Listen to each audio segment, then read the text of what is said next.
हरे कृष्णा। आज हम 7वें अध्याय का 19वां श्लोक पढ़ेंगे। 7.19। बहुनाम जन्म नामन्ते ज्ञानवान माम प्रपद्यते वासुदेव सर्वमिति स महात्मा सुदुर्लभ। श्री भगवान कह रहे हैं कि अनेक जन्म जन्मांतर के बाद जिसे सचमुच ज्ञान होता है वह मुझको समस्त कारणों का कारण जानकर मेरी शरण में आता है। ऐसा महात्मा अत्यंत दुर्लभ होता है। देखिए, ये बात भगवत गीता के कुछ अन्य श्लोकों में भी इंडिकेटेड है और इसको हम अपनी प्रैक्टिकल लाइफ में भी देख सकते हैं कि आमतौर पर लोग भगवान को समस्त कारणों का कारण नहीं जान पाते। इसीलिए भगवान कह रहे हैं कि जो इस बात को जान लेता है वो मेरी शरण में आता है। और ऐसा महात्मा, भगवान उसको महात्मा भी कह रहे हैं, अत्यंत दुर्लभ है। भगवान भी देखिए, दुर्लभ शब्द का मतलब भी यही होता है कि कोई चीज जो इजीली नहीं अवेलेबल होती। लेकिन भगवान जो है वो किसी भी शब्द का चयन करते हैं तो बड़े सोच समझ के कर रहे हैं। तो ये है अत्यंत दुर्लभ। स्वयं भगवान को भी ये लगता है कि जो सृष्टि बनाई है इसमें जितने भी जीव हैं, मनुष्य हैं, वो सिर्फ इंद्रिय तृप्ति में लगे हैं। उनको खाना पीना ऐश करने के सिवाय कुछ सूझता नहीं है। तो ऐसे में वो समस्त कारणों के कारण के बारे में सोचना ही नहीं चाहते। आज मैं अगर किसी व्यक्ति को इस विषय में बताने की कोशिश करूं तो वो या तो सुनना ही नहीं चाहेगा, या अगर गलती से उसने सुन भी लिया तो अपने तर्क देना शुरू कर देगा। मतलब कि वो एग्जैक्टली है क्या, शास्त्रों के अनुसार क्या चीज है, उसको समझना ही नहीं चाहता कोई भी। इसीलिए भगवान कह रहे हैं कि जो मुझे समस्त कारणों के कारण के रूप में जानता है वो महात्मा है और अत्यंत दुर्लभ है। लोगों को आमतौर पर देवी देवता और भगवान में फर्क नहीं मालूम होता। देखिए, पृथ्वी पर 33 करोड़ देवी देवता हैं। सबके अपने अपने डिपार्टमेंट हैं। वायु देवता अलग हैं, अग्नि देवता अलग हैं, जल देवता अलग हैं। हर एक देवता का अपना डिपार्टमेंट है। लेकिन भगवान तो भगवान है, परम भगवान है। जब ये धरती खत्म हो जाती है तो वापस महाविष्णु में समा जाती है। तो ये सारे देवी देवता भी एक तरह से खत्म हो जाते हैं। बट भगवान के लोग को कभी कुछ नहीं होता। भगवान के लोग हमेशा एज इट इज मेंटेन रहते हैं। वो टेम्परेरी नहीं है। यहां पर ये जगत टेम्परेरी है। तो श्री भगवान अर्थात भगवान कृष्ण जो कि इस पूरी सृष्टि को चलाते हैं विष्णु रूप से, वे परमानेंट हैं।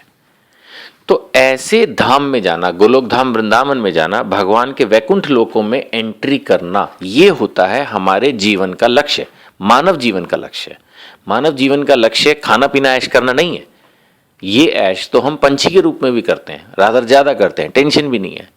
ये ऐश हम जानवर के रूप में भी कर सकते हैं। किसी भी श्रेणी में, किसी भी यू कैन से बर्थ में ये ऐश हम कर सकते हैं।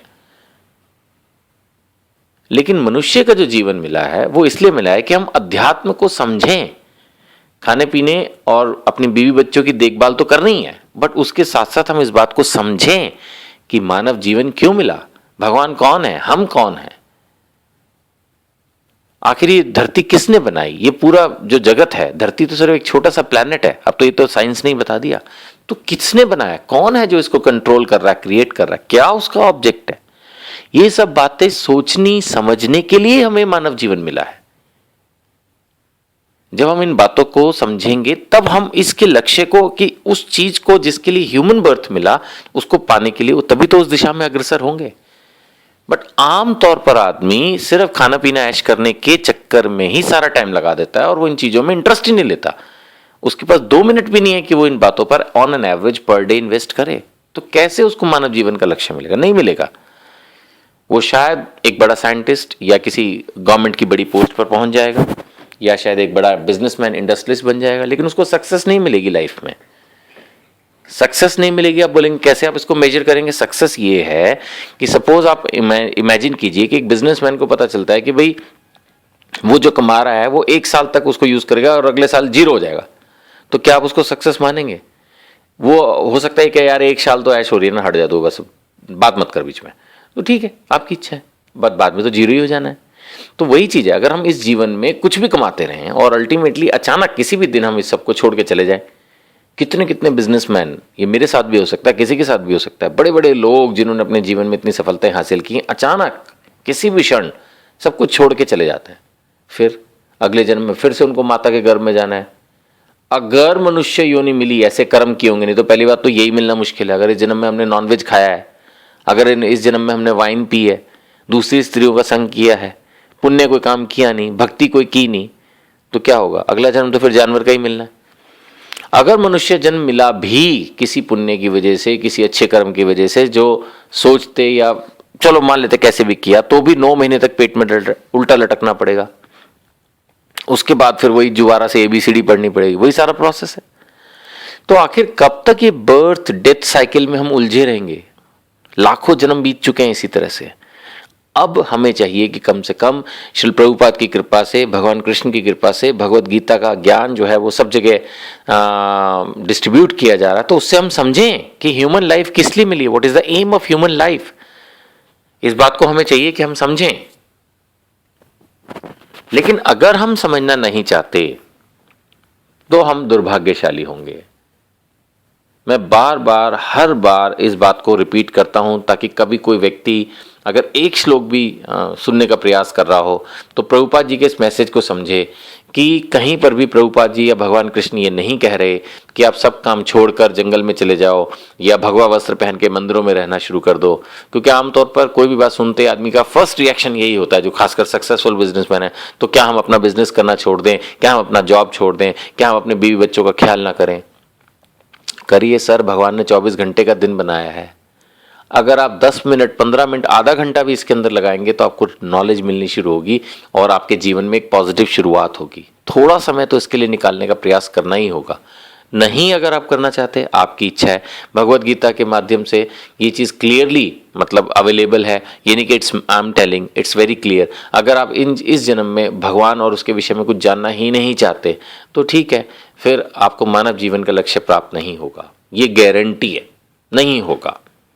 क्योंकि जो बच्चा किताबों को नहीं पढ़ेगा वो पास नहीं होगा। टीचर इस बात को अगर बोलता है तो कई बार बच्चे को बुरा लगता है, लेकिन क्या कह सकते हैं। माँ बाप जब बच्चे को बोलते हैं कि तुम अगर ठीक से काम नहीं करोगे तो कल को तुम्हें मतलब लो कैटेगरी की नौकरी करनी पड़ेगी, ये करनी पड़ेगी, वो करनी पड़ेगी, तो बच्चा हो सकता है कि अपनी हवाओं में सोचता हो कि भाई ऐसे तो हो जाएगा। लेकिन आमतौर पर ऐसा नहीं होता है कि जो बच्चे नालायक होते हैं फिर वो जाकर जीवन में ज़्यादा सक्सेसफुल नहीं बनते। आमतौर पर यही होता है। अब कोई बहुत किस्मत वाला हो तो बात अलग है, बट किस्मत भी भौतिक स्तर पर ही काम करती है। अध्यात्म में तो जब आप भगवान की भक्ति करेंगे, सेवा करेंगे, हाँ किस्मत ये अच्छी हो कि आप किसी अच्छे पुण्य भक्त से टकर जाएं, किसी शुद्ध भक्त से आप टकर जाएं या भगवान आप पे कृपा करके उसको आपके पास भेज दें और फिर आप अपनी लाइफ की किसी भी स्टेज में, चाहे आखिरी क्षण में भी भक्ति करें, ये बात तो है, तो आपको वही सफलता मिल जाएगी। लेकिन अगर वो मिला ही नहीं, कुछ हुआ ही नहीं, तो ये बात पक्की है कि आपका जीवन असफल होगा।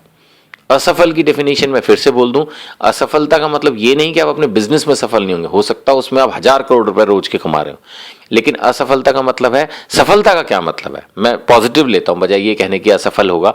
मैं कहता हूं सफलता क्या है, तो सफलता है कि हम इस बर्थ डेथ साइकिल से छूट जाएं, यानी हम भगवान के धाम में चले जाएं जहां ना बर्थ है, ना डेथ है, ना ओल्ड एज है, ना डिसीज है। ये है सफलता, और इसके अलावा बाकी सब कुछ है विफलता।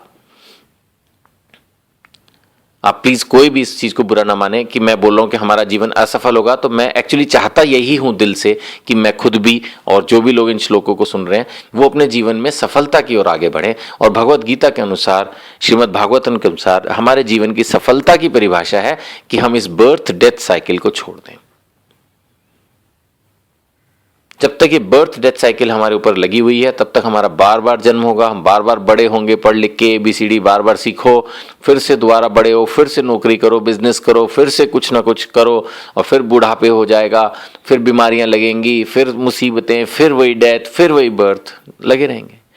इसीलिए भगवान कह रहे हैं कि जो इस बात को समझ लेता है, जिसको ज्ञान हो जाता है, वो इस बात को समझता है कि भाई भगवान की शरण में मुझे जाना है और वो समस्त कारणों के कारण है और वही मेरे मानव जीवन का लक्ष्य है। जो इस बात को जानता है उसी को, इसीलिए भगवान कह रहे हैं कि वो महात्मा सुदुर्लभ है। बहुत मुश्किल है ऐसे महात्मा को ये बारे में जान पाना। हरे कृष्णा।